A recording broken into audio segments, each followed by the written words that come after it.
রাজধানীর মোহাম্মদপুর জেনেভা ক্যাম্পে অভিযান চালিয়ে প্রায় কোটি টাকা মূল্যের মাদক ও একটি বিদেশি অস্ত্র উদ্ধার করেছে আইন শৃঙ্খলা বাহিনী। এ সময় আটক করা হয় বেশ কয়েকজনকে। নিয়মিত অভিযানের অংশ হিসেবে মঙ্গলবার রাতে জেনেভা ক্যাম্পে অভিযান চালায় পুলিশ ও এপিবিএন। পুলিশ জানায়, অনেক বছর ধরে টেলারিং ব্যবসার আড়ালে মানু নামে একজন হেরোইন ও গাঁজা বিক্রি করে আসছিল। খবর পেয়ে তার বাসায় অভিযান চালিয়ে কোটি টাকা মূল্যের হেরোইন ও গাঁজা উদ্ধার করে পুলিশ। তবে অভিযানের তথ্য পেয়ে পালিয়ে যায় মানু। অভিযান চালানো হয় বুনিয়া সোহেলের শাশুড়ির বাড়িতেও, সেখান থেকে উদ্ধার করা হয় একটি বিদেশি অস্ত্র। এ সময় মাদক ব্যবসা বিভিন্ন অপরাধে জড়িত বেশ কয়েকজনকে আটক করে পুলিশ।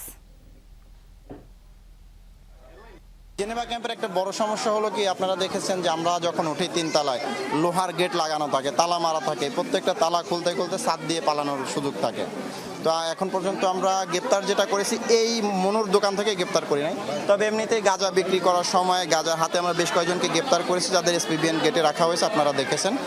তো আজকে উদ্ধার করলাম, আমাদের আরও অভিযান চলবে।